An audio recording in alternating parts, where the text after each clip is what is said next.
I am very concerned that the exchanges are going to go away and not look like they do today. We talk to the banks, they don't have the infrastructure to be able to support things like we do. And they're not building it. If they are, they're 12 to 18 months away. They are going to have omnibus structures like they do at the exchanges. And the only way that functions really for people, if they know what they're doing, is through structured products like they have with the ETFs. So they'll issue a security or a structured product on top of that, and they'll hold the underlying asset, and then you'll be able to buy that in your traditional stock portfolio. And now you have managers and other RIAs and other people that can advise on these assets and roll it into your stock portfolio. I mean, you even hear Kevin O'Leary talking about, crypto will be the 12th sector of the S&P. The only way that that actually happens is through structured products.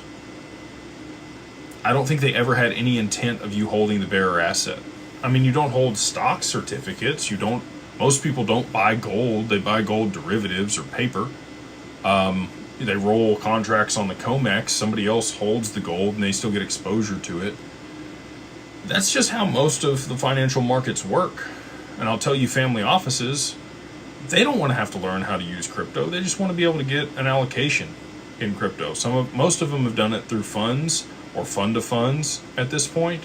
Some of them do own crypto directly and have the exposure, but then they've got to figure out the governance around that, right? So one of the family offices I talked to is Salt.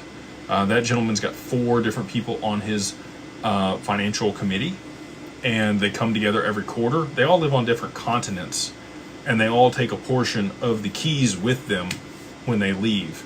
So it's a paper wallet that he holds his Bitcoin and his ETH in, and it's just reconstituted every time they come back together if they want to change that allocation.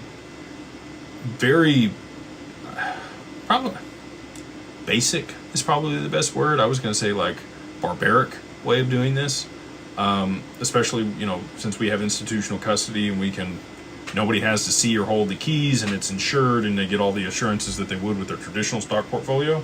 And I explained that to him. But again, there's just a large learning curve with a lot of this stuff for most people, and they don't want to deal with it. They would rather just buy it through their traditional stock portfolio. So I think that's the way things are going to go. And if Tether does implode, which we all know it's coming, that'll give them the perfect opportunity to be able to swallow up these exchanges for pennies on the dollar, strip the assets out, put them in structured products, and then, sell it to all of their clients. And I really